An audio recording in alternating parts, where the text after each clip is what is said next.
untuk mengumpulkan itu, coba mungkin dijelaskan sedikit Bang Radit dari awal investasi umur 21, Mhm. ini aset kelas apa aja sih yang dipakai untuk ke sana? Kalau buat dana pensiun udah pasti saham sih, Oke. kalau buat dana pensiun. Portfolionya berapa persen waktu itu pas awal mulai untuk bisa ngumpulin dana pensiun pertamanya? Cara gua adalah tujuan keuangan gua itu gua cocokin sama instrumennya. Jadi kalau misalnya gua mau liburan tahun depan, ya pasti gua di RDPU. Ya.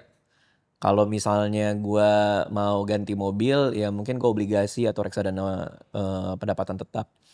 Nah kalau di dana pensiun waktu itu termasuk mungkin salah satu komponennya dana pendidikan tadi, karena kan sekolahnya juga masih di atas 10 tahun ya waktu itu gua ngitungnya.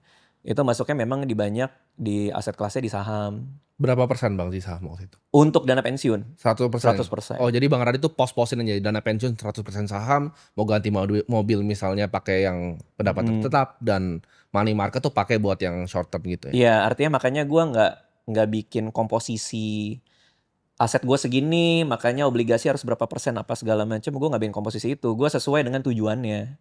Artinya Oke. gue nggak ngitung gitu. Ini berapa persen di saham, berapa persen obligasi. Nah, pemikirannya kan kenapa ke situ Bang? Kadang kebanyakan orang mau bikin satu portfolio, oke ini kita kuncinya kan aset alokasi kan.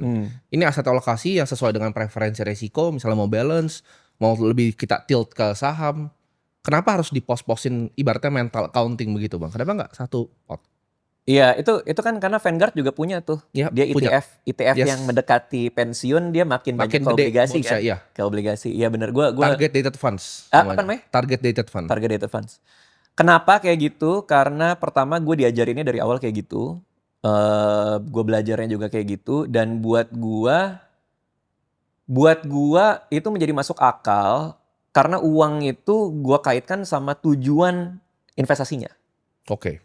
Jadi buat gue tuh jadi lebih masuk akal gitu. Uang tuh harus punya tujuan buat gue.